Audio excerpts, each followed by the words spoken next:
talking about going up, amongst your hearers, Peter Bruin has pointed out that when you started talking about music, it reminded him of the music of the spheres, so that in a sense we're going full circle back to a very early religious notion. And this is followed up by Michael Hall asking about the German artistic romantic movement, about which you know quite a lot, and its link of the human being and its brain to nature, the proper relationship nature, and the natural beauty of the cosmos. So that whether it's music or other kinds of beauty, I suppose these two listeners are associating you with German romanticism, or even the ancient Greeks with the music of the spheres. Do you like that kind of that broader picture philosophically and historically? Oh, absolutely, I like it very much and I accept it. Of course, again, as I say in the Master and his Emissary, we live in a world in which romanticism has been associated with kind of intellectual slackness. But actually out of that, unfortunately, all too brief movement, principally in Germany and in England, came absolutely the most sophisticated thinkers that I think our culture in modern times has produced. I mean, people like Goethe. But above all, I mean, a discovery of mine, which is not a person who's much studied today, but Schelling. I used to and still am quite keen on Hegel, but Schelling has ascended in my pantheon above Hegel. And all the things that you just mentioned would have been comprehensible to him because he was very interested in chemistry and physics. He believed that when we lost the vision of the whole, or the all as he called it, then a society crumbled and we tried to put things together from little particles of dust and couldn't succeed. He was absolutely visionary. So I accept that, and I do think that yes, the music of the spheres was no silly thing. And in the conversation, which has been watched over 1 million times now, that I had with Jordan Peterson, we got onto that very topic.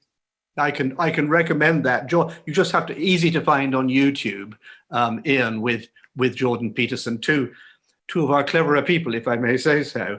Before I go on to further comments from both Peter and Michael, can I just thank Donna Sotomoretini, who has written in to say that the book that you referred to, Everything Flows, is available on Amazon. So Everything Flows on Amazon. You could get it, but with a warning. The Kindle version costs nothing, and the hardback costs £58. So yeah. I leave it to you. But this sort of tag teaming I'm getting from Michael and Peter, there are. Michael asks this question, or makes this comment: there are no straight lines in nature. This is a fairly standard line. There's no straight lines in nature, but all machines have or rely on, or in places, on straight lines. Would you regard that as significant? Would that back up your point or contradict it? Well, yes. I mean, it's not infallible in that as we make machines more and more complicated, they may become rather different from the machines we're familiar with. I don't know. I'd need an expert in up-to-the-minute AI to gloss that one. But I think basically right. The left hemisphere has, as it were, the Platonic solids in its mind, but anything that is more complex in shape than that has to be perceived by the right hemisphere, which is the one we rely on for things like faces, which are massively complex. So I do think that's right. And in the book, I do actually quote Delacroix, I think it is, to the effect that there are no straight lines in nature. And I quote Blake saying, nonsense. But somebody wrote in and said, what about a beam of light? In one way, that's right. But of course, light has to travel through space and is subject to the curvature of space as well, I believe. So in any case, I think that's picking holes. The German painter and architect Friedrich Hundertwasser once said that the straight line is the death of humanity. And he had a lot of other things, interesting things to say about it. And I know what he means. It is the kind of death of the soul. And it's slightly odd of Blake to have made that tetchy remark, but he was very self-contradictory and he was very tetchy, as well as being a genius. But because, of course, he hated the sort of linearity of the mechanistic world and inveighed against it from the moment he was born, I imagine, to the moment he died. There's sorry. Sorry, can I, just before we have the next question, I forgot really to point out that, but I'm sure everybody's aware of this, that the tendency to try and reduce things to matter is self-defeating, because it's based on the idea that at least we understand what matter is. But in fact, the more we know about matter, the less we know what it is. And it certainly is not, absolutely is not independent of consciousness. To base consciousness on a something that is independent of consciousness is not going to work if you invoke matter. And as I think it's Adam Frank, a physicist, says, when philosophers and neuroscientists come along and say, consciousness is there in physics, you know, and it's all in physics, they think they're being very clever. And he said, we physicists look uneasily at our feet and mutter sheepishly. It's more complicated than that. Of course. Yes, that's right. Well, listen, absolutely apropos that, a couple of people have asked, Peter Bruin again and Christine Smith, have both asked about the emergence of consciousness. Do you think the brain is an amplifier of consciousness or a producer? And to give the other version of the same question, could inanimate nature, could an inanimate substance ever be capable of consciousness? So there's the old question, is it an amplifier or a producer? And then what would an inanimate thing ever be able to be conscious like or as?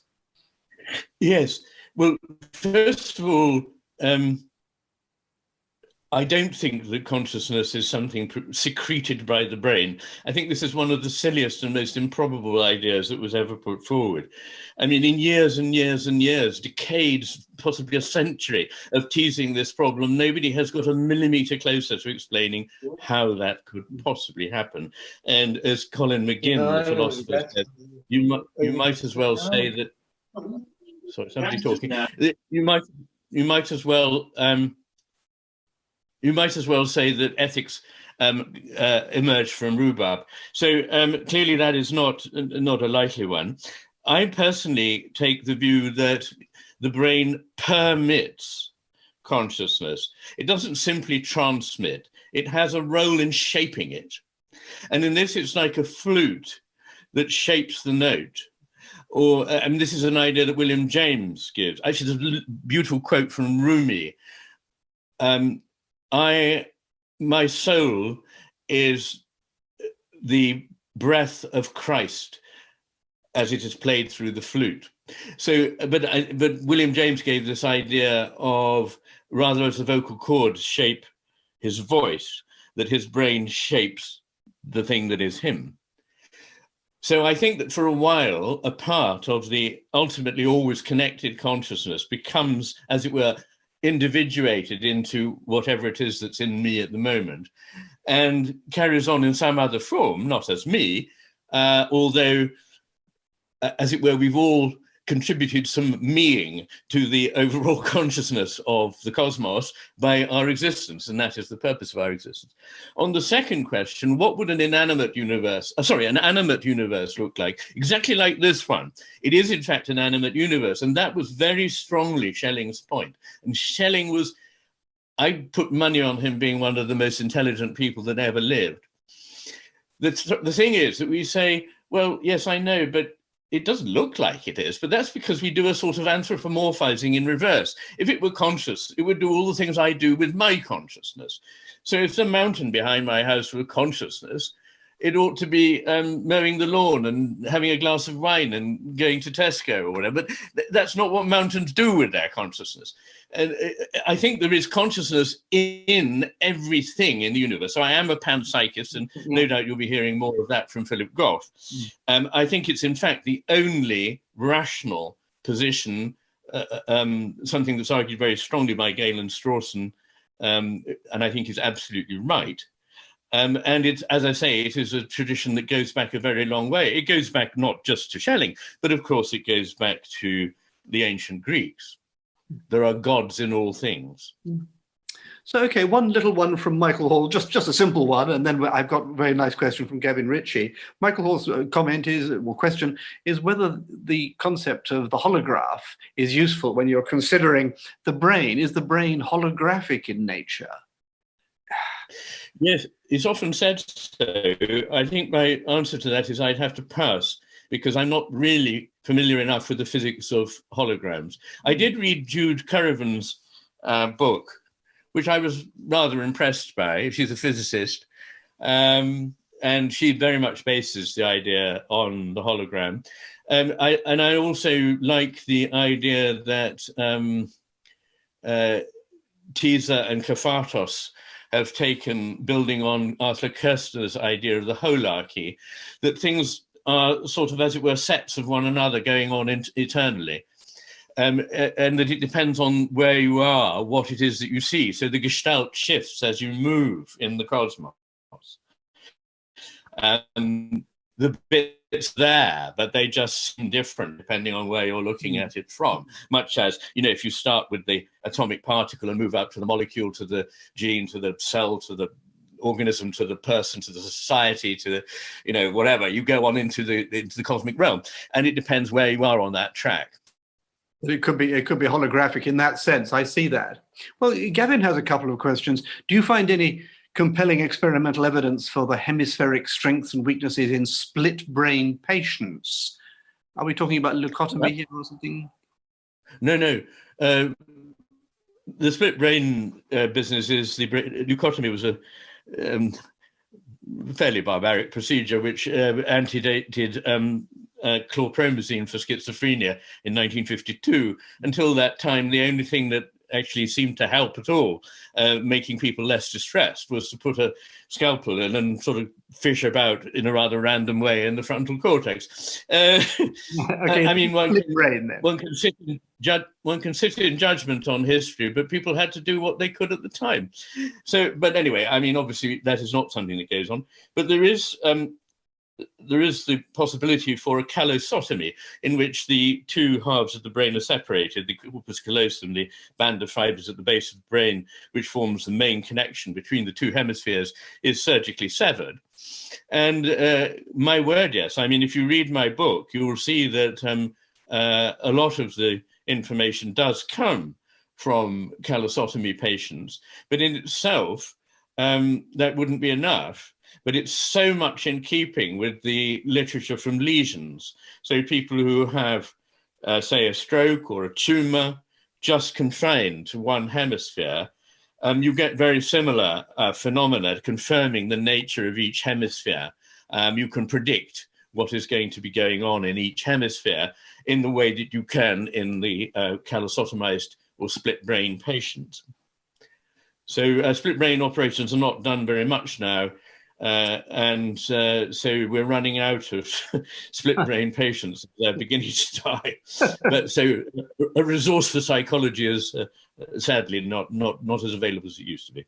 Well, the other question that Gavin asks is a bit of a classic in this area. We know that artificial intelligence has already overtaken some narrow human specialisms, such as with IBM Deep Blue's victory over chess grandmaster Garry Kasparov.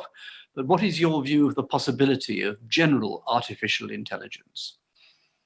Well, the first thing to say is it's a complete misnomer to call it intelligence. It has nothing to do with intelligence. A machine has no intelligence at all. It's entirely stupid, which is why it doesn't see in a way that a chess grandmaster does. A chess grandmaster only surveys about 6 possibilities. But the computer can work through all of them, which is why it will eventually, just because it can do it very quickly because of clever circuitry that we designed and we programmed, quite often with the history, so that the computer knows the past games of Kasparov himself go to actually generate the intelligence of the machine. So really, it's a misnomer, or it's just a tool, like a hammer or a screwdriver. It's useful for doing things we don't normally do with our hands. I can put data into it and it will churn it away and come up with an answer eventually. If it can do it very, very, very fast, it will amaze me. I'll go, oh, must be intelligent. Not intelligent at all. Okay, thank you very much indeed. Can I have a question of my own? We at the Arthur Conan Doyle Centre are going to put on Zoom a course on poetry and spirituality. There's going to be a bit of a taster before Christmas, and then we're hoping to do 10 or 12 weeks after Christmas, where there will be these sorts of seminar discussions with poems which will be sent out. Well, the notion that poetry is somehow connected to spirituality, I'm rather moving you away from your science and back to your literary origins, or perhaps forward to your spiritual future aspirations. But you, I know, spent all your literary career focused on poetry. Is there something special either from the point of view of the hemispheres of the brain, or more broadly from a philosophical or even religious point of view, which makes it appropriate that one could even imagine such a thing as putting poetry and spirituality together? In other words, I'm running this course. Am I on the right track? Yes, I profoundly believe so. And as I know, but some of the listeners may not, I have since beginning of, well, not quite the beginning of lockdown, but I've been reading a poem on the internet every day, and will continue until I've read 365 poems. But I believe they're terribly important. I left the study of literature because I thought that what we were doing to poetry was terrible.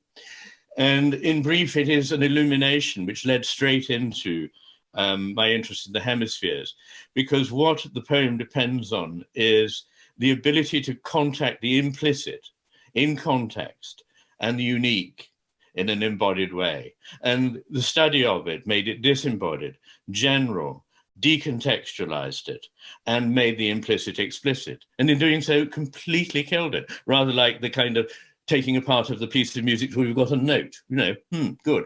And I'm not saying that you can't learn something from analyzing a poem, just as you can learn something from analyzing music up to a point, and I'm not saying down to a note, but down to, I see what we're doing, we're shifting harmonically here back to the tonic or whatever it may be. So it has a role, but always as an intermediary, which must then be given back to the right hemisphere, which understands the whole. And in this sense, the left hemisphere is more like a computer. I repudiate the idea that the brain is in any sense like a computer, because it just isn't. But the left hemisphere is not like the right hemisphere's personal computer. So we have experience through the right hemisphere. That goes to the left hemisphere. The right hemisphere doesn't really need to know about it, get involved with it. The left hemisphere goes, oh, it's one of those, I can put them together in that way. And then it gives it back to the right hemisphere, which then says, now I'm going to take the data that the computer has spewed out and turn them back to the original life problem where they came from. So if we don't do that, then we're missing the whole point of the purpose. We've lobbed it to the left hemisphere and it stayed there, which is why we don't understand anything anymore. To come back to the spirituality thing, the right hemisphere is the one that understands the implicit. The right hemisphere is the one that understands the nuanced, the very many meanings, the thing and its opposite together, that makes us feel connected. Language is a very distancing thing when it's used in certain ways. It puts a screen between us and reality. But poetry actually connects us immediately. A good poem produces an electric charge in one, so that one has found the meaning that one could never have got from an endless prose version of this poem. So I think it's very important. And I'd like to say that in a non-religious age, that one of the very few places in which you can reach the spiritual sense now is in the arts, through music, through poetry, and so forth. Well, thank you very much indeed for that. I have a deeply serious question from one of our listeners, which is about it's about President Trump. Is Trump capable of consciousness given enough time and enough puffs? I think the puffs is a reference to the pea shoots, which are intelligent, and I detect satire here. Yes, I think I've probably picked up that one was a humorous remark. Very nice. I love it. I can't give you an answer, I'm afraid. Oh, yeah. Patrick Moore would have said, but whether we can or not, we just don't know. Just don't know. That's right. I must say the whole thing is quite extraordinary, isn't it? And I think that it is. I mean, one of the things which I really have enjoyed here, and I don't know, perhaps we could open up to some people, but there are so many, it's hard to encourage an actual discussion. But one of the things which I'm sure everybody has felt is that Iain is a syncretist. He synthesizes, he brings together science and art and spirituality, and is prepared to laugh at politics. All those different things, there are biological things and there are spiritual things and other things going on in Iain's mind, which he shares in his books. And I think that's really, really important, because, you know, we all know that the problem with academia, the intellectual world, over the last 200 years, is that we all know more and more about less and less. less. That's the famous comment about it. But we could also know more and more about more and more if we open our minds. And you know the slogan for these talks, which we encourage and get from people like Iain, is open minds, open minds. And I really hope that's been what's been happening here. Somebody has asked, this is an easy question, Iain. Would you like to say more about the holy? I mean, of course, you're going to say there's a pun, aren't you, between holy and holy? But what about that? I would, but this is disappointing for the questioner, but I think at this stage it's far too big. I'd need a good hour.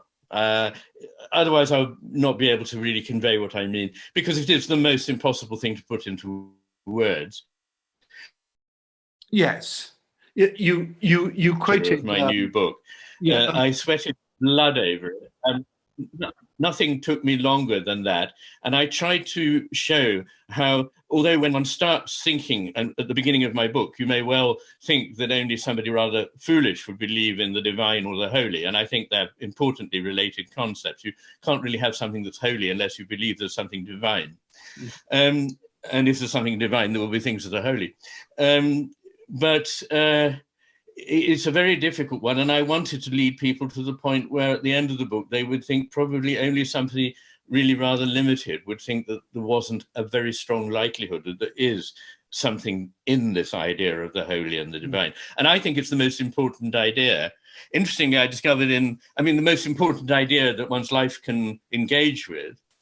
But interestingly, in writing the book, I discovered, because I had to research it, I had no idea that actually one of the things that makes more difference to health, both mental and physical, more than exercise, more than not smoking, more than controlling diet, more than anything at all, is being engaged with a spiritual and preferably community spiritual life. This adds enormously to longevity, to fulfillment, to happiness, and to simple physical health, cancer, cardiovascular things, all the rest. That's a pretty interesting answer about holy. I mean, whatever it is, it's good for you. At least you could say. Yeah. That's right. I just wanted to say also, not to put you off from asking another question, but I just wanted to say, I do think it's terribly important that it's not just that I was lucky enough to have this maverick career whereby I imbibe things from places. I want people to see that in the end, we have to hold these things together. And there's a place in the world for the specialist. But nowadays, there is no room for the person who is not a specialist. And that is a great, great shame. And we need people with synoptic vision. And in this book, what I have tried to show is, and this I think increases the likelihood that I'm onto something, that if you look deeply into the neurological literature, deeply into the philosophical literature, and as deeply as someone like me who's not a physicist can into the physics, you approach the same reality just from three different angles. And if they're all really leading to the same vision, that increases the likelihood that one's onto something. I think that's terrific. That's a pretty good exit line, but I'm not quite going to let us everybody stop, although I think we must very soon. I'm just going to read out some of the last little comments that we've had here. Thanks. Cheers to absolutely lovely suggestion of, quote, machine is absolutely deprived of intelligence. Thank you for splendid talk. Next talk, please. Let's bring Iain back for another hour. Another talk on the holy, perhaps? Yes, please, let's have another lecture about the holy at a later date. Another talk, please. Couldn't agree more. Yes, encore. Please, could you explain the title of this talk? Oh, a little bit of pathos there. So would you like to end by explaining the title of this talk? Well, I don't remember what it was, but I think it was something like the School of Nothing Buttery. That's it. Was that right? Yes. Well, it's just that there is an academic school to which an enormous number of materialist scientists and their fellow traveling philosophers like Dennett belong, in which everything is reductionist. And the end of reductionism is that we are nothing but something else. Now, rather than that, and as I say, there's no end to this process. We're nothing but cells. We're nothing but genes. We're nothing but molecules. We're nothing but whatever. And eventually you end up with something you don't even know what it is, because it only has a small probability of being anywhere at all, and physicists can't tell you anything about its nature except that it's dependent on consciousness. So, I mean, I think that's, you're on a hiding to nothing going in that direction. And I also very much like something I read in my 20s, which was a saying of Joseph Needham, you know, the great Chinese scholar, scholar of Chinese culture and civilization and science, that, as it were, life can't be reduced to matter, because nothing can ever be reduced to anything. And I thought, good point.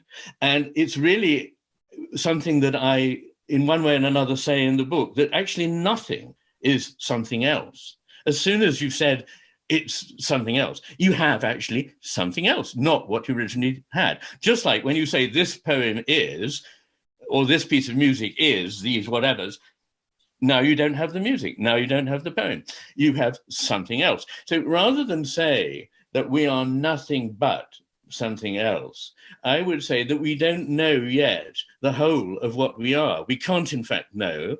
And actually being bright and on the case is usually marked by a strong awareness that that is the reality, that we can't know certain things, which doesn't mean we give up. There's a lovely rabbinical saying, you are not obliged to finish the task, but you may not desist from it. And I think that, you know, one has to keep trying to learn.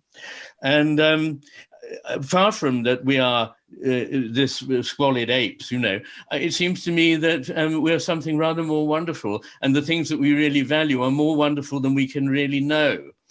Maybe I'll just finish that remark with a saying of Emerson Pugh, who was a nuclear physicist. He said, if the human brain was so simple that we could understand it, we would be so simple that we couldn't. That's very good, isn't it? Yes, indeed. We like it very much. Well, listen, there are one or two more comments, but I think that you may have delighted us long enough. You know. I would best put down in the history of literature. Sorry. Exactly. Actually, there are a couple of other little things that people have said. Super talk, thanks. And nothing could be reduced to anything is my mantra for today. Says Elena Stoeva. Nothing can be reduced to anything. Nothing can be reduced to anything else. It seems a very good one. No. Well, listen, this has been terrific. Let me just remind everybody that we have these talks most Tuesday evenings. They will be desisting over Christmas and the New Year, as most of you know. And we've got lots of wonderful people coming, and quite obviously, by popular acclamation, Ian is going to be lured back. I would hope physically from the Isle of Skye, but if not, at least like this. So you're getting your emails, I hope, from Scott, who is in the top left-hand corner of the gallery view with the name Arthur Conan Doyle next to him, I think. And on our website contains information about all this. But we do have, on Saturday nights, we always, or nearly always have, at this same time, mediumship demonstrations with some very interesting mediums. And we have all sorts of other classes and talks and things which are available to you for a small fee. And it's wonderful how many people are joining in. And the silver lining of all this coronavirus business is that at least we find that, you know, if Ian had come to the centre, there might have been 20 or 30 people. Unlikely, I think, there would have been 55, which we've had tonight. That kind of thing is the golden lining of all this Zooming. And of course, people from outside Edinburgh, at the very least.